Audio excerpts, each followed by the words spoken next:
And in this video, I'm going to talk to you about why KPIs are important to help your team succeed. Well, let me kick this video off by asking you, how many of you have been or have you been to a sports game where they didn't keep score? Of course not. It would be stupid. It would be the most stupid game you've ever been to. In fact, it was frustrating. I don't know how many of you have got little kids, but I remember when my kids first started playing soccer or any of those little kiddie games that, you know, when they try to introduce them to a sport, when they're under a certain age, they actually don't keep score. And it's very frustrating as an adult to watch that happen. So, you know, we're used to seeing a score being kept, so we know we can measure ourselves against the opposition and see how we're doing. Well, you know, I want to talk to you a little bit about why KPIs are important in your business and how it helps your team or your team of people in your business achieve what they need to achieve. Now, for those of you that don't know what KPI means, it is a little bit of jargon. It stands for Key Performance Indicator. Now, essentially KPI is the scoreboard. Okay, let's just call it the score. And in your business, you need to make sure your team is clear on a couple of things first. First of all, what direction on the field are you running? So what that means is, are you all clear on the goal and where the goal is and what you need to do to get there? Because too many businesses I see are just doing this, you know, this higgledy-piggledy. They just go in, they just do their thing for the day and then off they go. And in fact, they did a survey of a bunch of employees for different big businesses, and they said, you know, let's survey and see what their frustrations are. Now, what was interesting was the business owners or the managers said, I think the number one frustration is going to be they're not paid enough. Yeah, that was like about number 4 on the list. Number 1 was that it wasn't clear on whether they'd done a good job or not. So it was more about, did they have clear job descriptions and KPIs so they knew when they had achieved what they were supposed to achieve, rather than, you know, just coming in and doing my day's work and hoping for the best.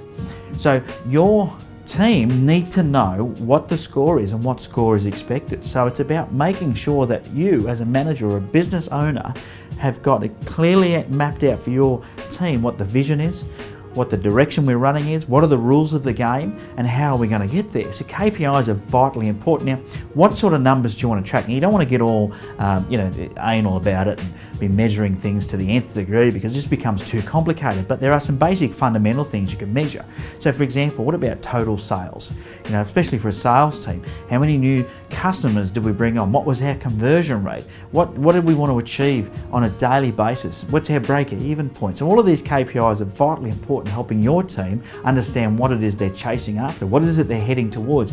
And really, if you want a team to win, they need to know the rules of the game, and they need to know what direction they've got to run on the field and how many tries they need to get, or how many points they need to score, because that's going to help them do a better job for you.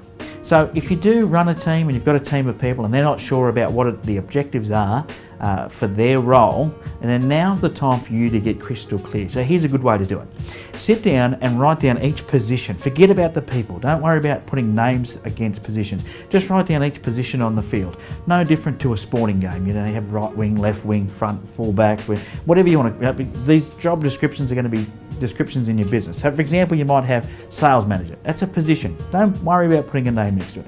You might have administration. You might have recruitment. Now, you might have one person that fills more than one position, and that's okay. That's why I'm saying don't worry about the names. Just write out what the positions are.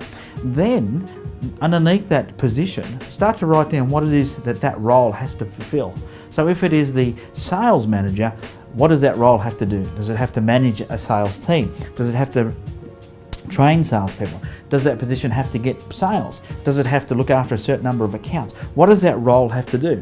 Then you go to another role, my recruitment role. So that recruiting person has to do X, Y, and Z. So you can start to map out exactly what each role is responsible for, and then you can set some KPIs. Look at each of the tasks and say, okay, if the task is to do this, X, how well does that task need to be carried out for us to say, yes, you've done a good job, or no, you suck and you need some help? You need to be able to define that. So when you sit down with your team, you can sit down and say, even if they've got to be given 2, 3, or 4 positions, you might hold 4 different roles yourself.